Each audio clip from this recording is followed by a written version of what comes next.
Le journal de 13h sur RTI. Madame, monsieur, bonjour. Voyons ensemble les titres sommaires de cette édition. Le dialogue parlementaire sur la politique étrangère et la sécurité régionale dans la lutte contre le terrorisme. Les défis et opportunités, c'est le sujet de la 7e conférence du réseau des parlementaires africains, membres de la commission défense et sécurité, réunion qui s'est tenue ici en Côte d'Ivoire. Un don de 200 millions de francs CFA pour renforcer la qualité des soins dans le Dinguélé. Un don de matériel médical au bénéfice des structures sanitaires des régions du Kabadougou et du Folon. Le détail à suivre dans cette édition. Et ce 16 octobre, journée mondiale de l'alimentation qui se tient sur le thème « Le droit aux aliments et aux services d'une vie d'un avenir meilleur ». On s'intéresse aux efforts de la Sierra Leone pour parvenir à l'autosuffisance en riz. Bienvenue à tous. Les parlementaires africains s'impliquent dans les politiques sécuritaires par un dialogue sur la politique étrangère et la sécurité régionale dans la lutte contre le terrorisme. Une vingtaine donc de parlementaires étaient présents ici en Côte d'Ivoire. Ils ont travaillé à proposer des stratégies innovantes pour faire face aux menaces sécuritaires qui pèsent sur toute la région. Éric Corret. Les États africains font face à l'insécurité, une insécurité liée aux menaces terroristes. La problématique préoccupe les parlementaires présents à Grand-Bassam dans le cadre de la 7e conférence de réseau des parlementaires africains, membres des commissions de défense et de sécurité. C'est une question extrêmement importante qui nous amène ici. C'est la question bien sûr effectivement donc, du terrorisme véritablement. Et il est important pour effectivement nous les pays de l'Afrique de nous battre pour que véritablement effectivement donc la menace qui est là du terrorisme effectivement proche dans nos États, qu'on puisse effectivement faire le combat et prendre effectivement donc effectivement des mesures par rapport à cela. Les parlementaires peuvent être bien sûr une force par rapport à ce terrorisme, ce vent qui arrive. La coopération internationale contre le terrorisme, rôle et défis, l'une des thématiques abordées au cours de cette rencontre parlementaire. Pour les participants, la lutte contre le terrorisme ne doit pas être le combat d'un seul pays, mais un combat collectif où les États africains doivent mener une synergie d'action pour venir à bout du phénomène. Nous sommes d'accord aussi qu'il faut des lois harmonieuses, homogènes, mais surtout qu'il faut engager ce combat ensemble. Nous avons les mêmes frontières, nous rencontrons les mêmes problèmes. Un pays ne peut pas estimer aujourd'hui à lui seul qu'il peut régler la question lui-même. C'est tout ça qui doit nous amener à prendre des mesures fortes, mais aussi à impliquer l'ensemble des députés dans une stratégie d'accompagnement de nos gouvernants dans la gestion de ce problème. À cette 7e conférence du réseau des parlementaires africains, membres des commissions de défense et sécurité, plus de 17 pays y ont pris part. Et parlant de sécurité, je vous propose de suivre ce communiqué du ministère d'État, ministère de la Défense, un communiqué lu pour vous par Franck Ouadian. Le chef d'état-major général des armées informe les candidats au concours direct d'accès à l'Académie des forces armées et la population du dysfonctionnement technique survenu lors de la diffusion en ligne des résultats du second tour d'épreuve du dit concours. Il s'agit d'une erreur informatique liée à la mise à jour des résultats, laquelle a reconduit intégralement l'ensemble des admis du premier tour en lieu et place de ceux qui ont effectivement franchi avec succès le second tour. Le chef d'état-major général des armées présente ses excuses aux candidats induits en erreur et aux populations que cette situation a pu interpeller. Il invite l'ensemble des concernés à consulter de nouveau le site internet bureauconcours.armée.gouv.ci dont la mise à jour diligente a été effectuée par les services compétents. Il indique en outre que les résultats physiques officiels signés du ministre d'État, ministre de la Défense, sont accessibles dans les locaux du bureau concours des armées CIS au Kangalieni. Et après la sécurité, la santé, nous partons pour cela dans le Dinguélé où les structures sanitaires sont renforcées en matériel. Un don du maire d'Odiéné, Nasséné Touré, un don de matériel médical au bénéfice des régions du Kabadougou et du Folon. Dans ce district, 200 millions de francs CFA auront été nécessaires pour améliorer la qualité des soins aux patients. Khalil Diomandé. Penser le développement, c'est avant tout penser à la santé des populations. Voilà le leitmotiv qui a motivé la ministre de la Femme, de la Famille et de l'Enfant, Nassénéba Touré, maire de la commune d'Odiéné, à offrir ses matériels médicaux au district sanitaire du Denguélé. Évalué à 200 millions de francs CFA, ces équipements visent à rehausser le plateau technique et à renforcer la qualité des soins dans les hôpitaux. Ça va nous permettre d'hospitaliser nos patients dans de meilleures conditions avec les lits qui sont là, les seringues et autres qui vont permettre de faire des soins dans de très bonnes conditions, des appareils qui vont permettre aussi de faire des examens des patients. En tout cas, tout un plateau technique va nous permettre de faire une meilleure prise en charge des patients. On ne peut que remercier Madame la ministre pour tous ces efforts qu'elle fait. Au nom de la donatrice, le premier adjoint au maire d'Odiéné, Cissé Kadé Bakongo, réaffirme l'engagement du conseil municipal à améliorer le bien-être des administrés. Ces dons représentent notre engagement concret pour renforcer nos infrastructures de santé et garantir une meilleure prise en charge de nos populations. Toutes ces actions s'inscrivent dans une vision plus large d'amour, de solidarité envers nos communautés. Dans sa dynamique d'assurer la santé des populations, le conseil municipal a initié une opération Grand Ménage en vue de lutter contre l'insalubrité dans la commune. Lancée le 4 octobre dernier, l'opération se tiendra toutes les fins de semaine. Et nous ne saurons parler de santé en ce mois d'octobre sans toucher un mot sur Octobre Rose. La sensibilisation continue. Les organisations, même celles du domaine confessionnel, prennent part à cette grande campagne mondiale pour plus de prévention contre le cancer du sein. Souleymane Donissongou nous en dit plus. À l'initiative de la cellule féminine du R2AG, Rassemblement des anciens de l'AMC Gagnoa, les femmes de la commune d'Abobo sont encouragées au dépistage précoce du cancer du sein. Nous avons organisé cette cérémonie pour apporter notre petite pierre à l'édifice concernant la sensibilisation et la prévention contre le cancer du sein. C'est pour nous une manière de participer à la lutte contre le cancer du sein. Les experts en santé insistent sur les facteurs de risque, les méthodes de détection précoce et des gestes simples d'autosurveillance. Quand le cancer du sein est dépisté tôt, dans 90% des cas, la femme a des chances de guérir. Il faudrait qu'elle se fasse examiner, soit elle-même par l'autopalpation que j'ai expliqué tout à l'heure. Et en cas d'anomalie, il faut automatiquement voir soit un médecin généraliste ou un gynécologue ou un cancérologue. Des conseils appréciés par les participantes. J'ai retenu plein de choses, surtout des informations sur le cancer de sein que je ne connaissais pas. Cela m'a appris à aller vers les centres pour faire un dépistage, pour prévenir en cas de cas. Consulter, dépister, des gestes simples qui font toute la différence dans la lutte contre le cancer du sein. Et la Côte d'Ivoire renforce sa riposte sanitaire par un guide de santé. Il devrait participer à établir un système de santé plus résilient, capable de proposer des soins de qualité, mais aussi capable de faire face aux situations d'urgence. Des procédures conçues sur les bases de la gestion de récentes épidémies, telles que la grippe aviaire, la dengue, la fièvre jaune, Ebola et plus récemment la Covid-19, suivant ce rapport de Davis Oyo. Comment mettre en place un système de réponse efficace face aux urgences de santé publique?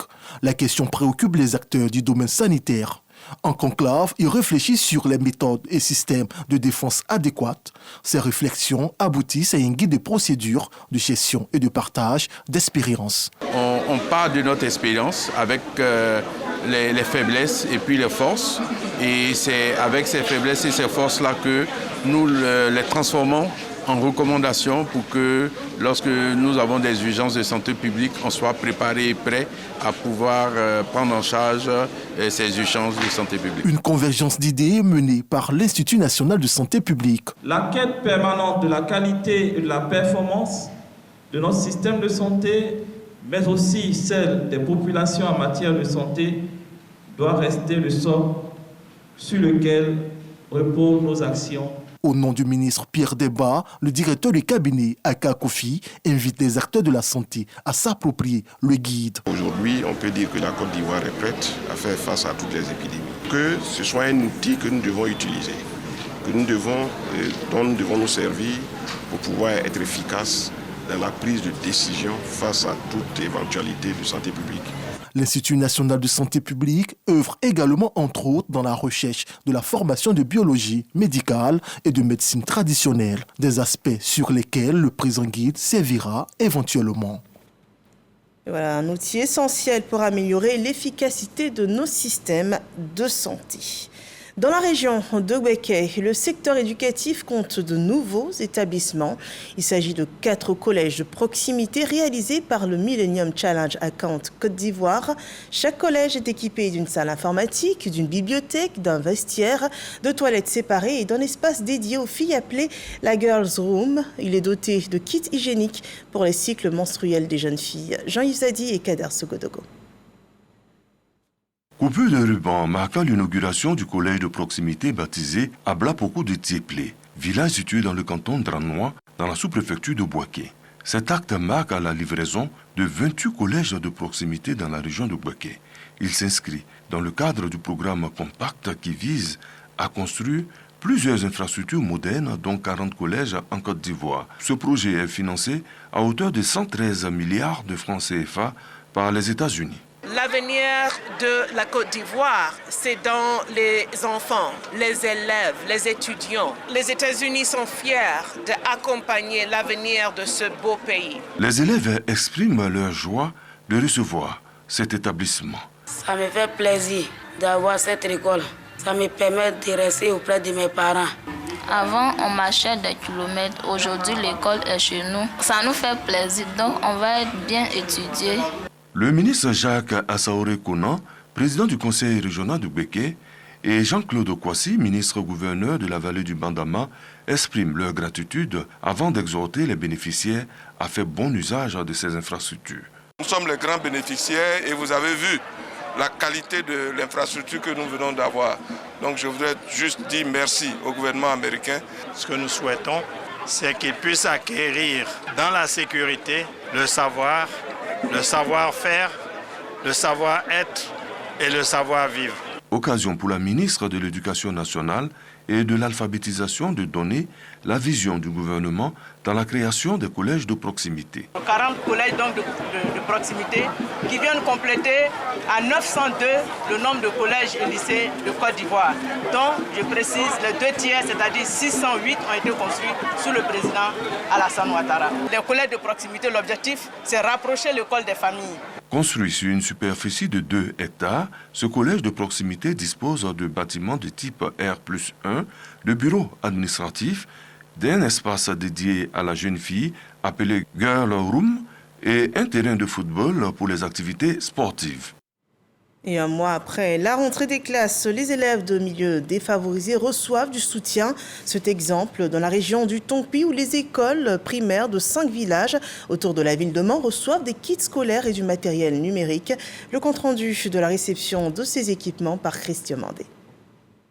Plus de 400 kits scolaires, 5 ordinateurs, 5 imprimantes, 5 cartons de craie et 5 cartons de rame offerts au village de Bantégoin, Guepleu, Zérégoin, Biélé et Gbatangouin dans le département de Mans, région du Tongpi. Un geste d'Alfred Yaké, ambassadeur de la paix, qui vise à soutenir les établissements primaires de la région. Le message véhiculé par les autorités de l'éducation nationale, à savoir mutualiser nos efforts pour nos enfants, c'est dans ce cadre-là que je me suis inscrit pour que mon action aujourd'hui, que nous venons de constater, c'était d'offrir le minimum à nos petits, à nos enfants pour aller à l'école. Pour les récipiendaires, cette initiative est salutaire. Une fierté que parmi tant de villages de la sous-préfecture de Mans, l'ambassadeur de la paix, notre frère Yaké choisit ce Biélé pour venir faire des dons à nos enfants.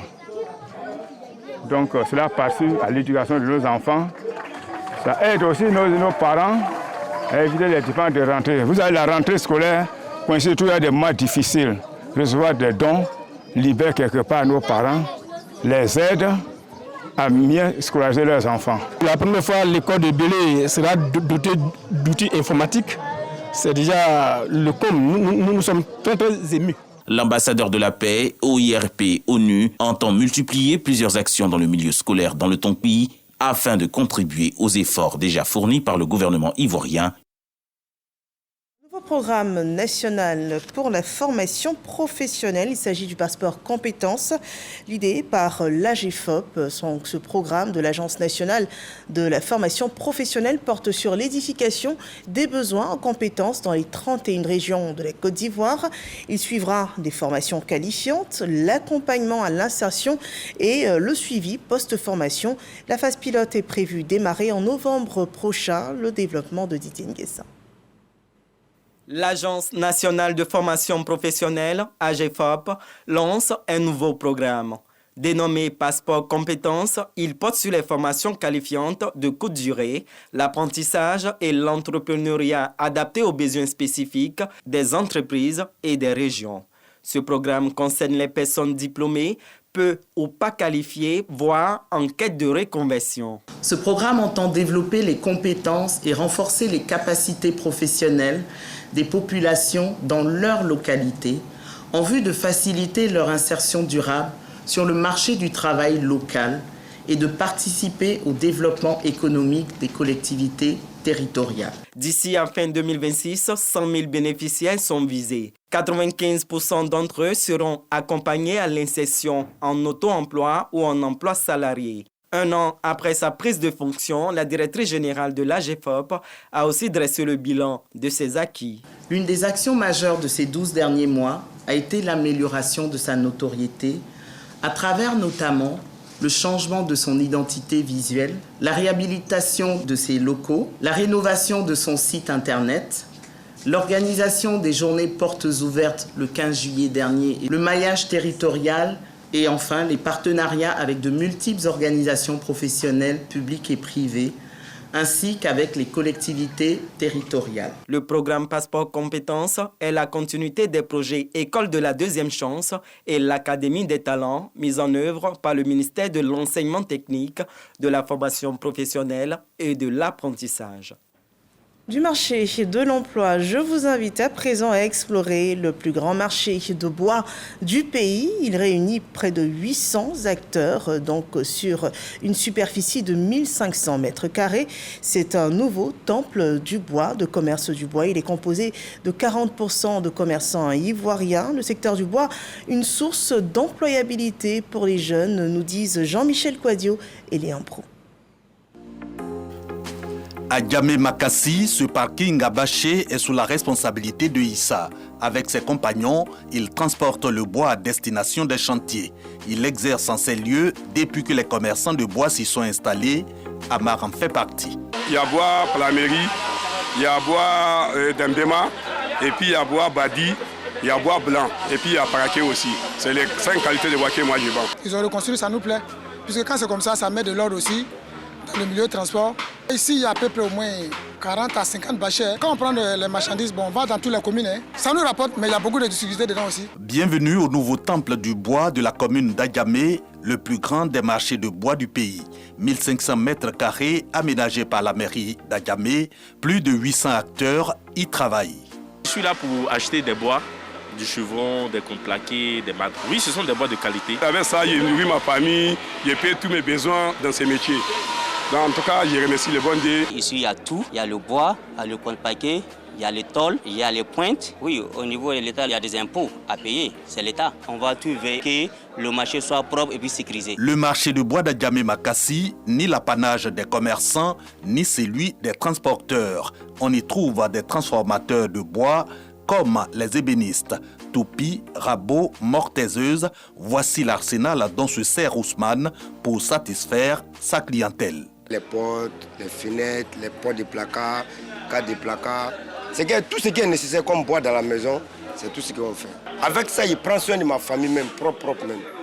Le marché de bois d'Adjamé-Makassi, le fruit d'un partenariat gagnant-gagnant entre la mairie d'Adjamé et le propriétaire terrien, la famille Abromando. C'est une transaction consensuelle, c'est gagnant-gagnant. Nous nous sommes entendus sur un certain nombre de choses qui arrangent la famille, qui arrangent le village et qui arrangent aussi la mairie. Nous avons dans notre commune pensé à faire un marché uniquement de bois. Et c'est ce qui nous a amené à approcher la famille à Bromando pour avoir ce site et d'en faire un grand marché de bois qui regroupe l'ensemble des commerçants du bois de notre commune. Beaucoup d'Ivoiriens sont là et travaillent en parfaite harmonie avec les Nigériens. Délocalisés à maintes reprises, voici installés définitivement ces acteurs du bois, dont 40% d'Ivoiriens.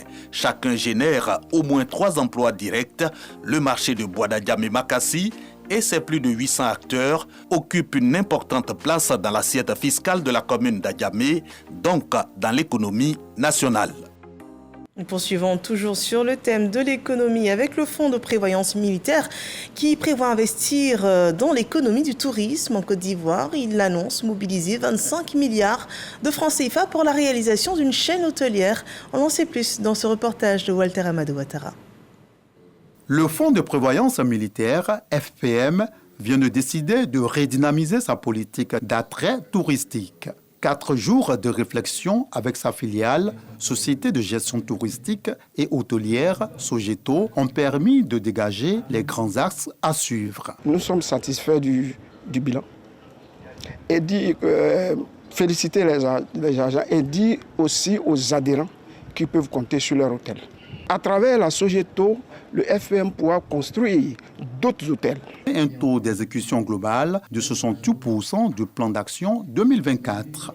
Un résultat qui tient compte des recommandations de l'audit précédent et de la rigueur militaire. Le colonel-major Kwadjo Apia Simon-Pierre, administrateur général de la Sogeto, s'est félicité du travail abattu. Ce qui a véritablement marché, c'est la prise en compte de la CAN, la Coupe d'Afrique des Nations, en janvier, et la prise en compte de la Coupe du Monde du Maracana. Ce qu'on peut retenir, c'est que 2025, nous allons nous investir pour pouvoir nous doter de plots de rechargement pour les véhicules électriques. Nous allons augmenter notre capacité de production au niveau des plaques solaires pour pouvoir diminuer notre empreinte carbone. Pour la promotion d'un instrument de retraite complémentaire et l'augmentation des ressources financières visant l'amélioration des conditions de vie des gendarmes et militaires de Côte d'Ivoire, le FPM envisage de créer une chaîne d'hôtels sur l'ensemble du territoire national. Et la promotion de l'agriculture en Côte d'Ivoire, nous partons à Divo où les meilleures coopératives spécialisées dans la production de café et de cacao qui ont reçu des prix pour encourager la bonne production. Nous voyons cela avec Didier Nguessa. Les meilleurs cacaoculteurs réunis au sein de l'Union interrégionale des coopératives café-cacao de Côte d'Ivoire ont été primés à Divo, capitale du Lodjibois. Une cérémonie de distinction qui s'est déroulée en présence des planteurs, chefs traditionnels, guides religieux et des associations de femmes.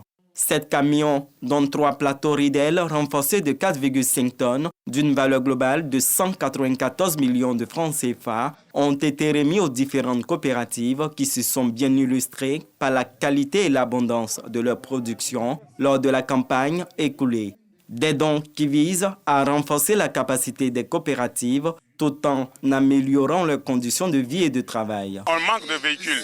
Pour prendre le cacao dans le champ pour venir au village, c'est la lutte. C'est vraiment un plaisir de recevoir ce camion afin de fournir plus d'efforts pour améliorer notre travail. Les donateurs, Alassane et Fousseni Diakité, se sont réjouis des performances des producteurs avant d'inviter les coopératives à s'approprier les bonnes pratiques agricoles en respectant les normes de qualité. Notre ambition est de faire de Divo une ville industrielle, une ville prospère aussi portée par une population jeune et mature. Riche de 4167 producteurs issus de 44 coopératives, l'Union interrégionale des coopératives café-cacao de Côte d'Ivoire invite les acteurs à se mobiliser en vue de participer au prochain forum du jeune cacaoculteur et chocolatier prévu le 19 novembre 2024 à Abidjan. Pour rappel, le prix du kilogramme du cacao pour la saison 2024-2025 est fixé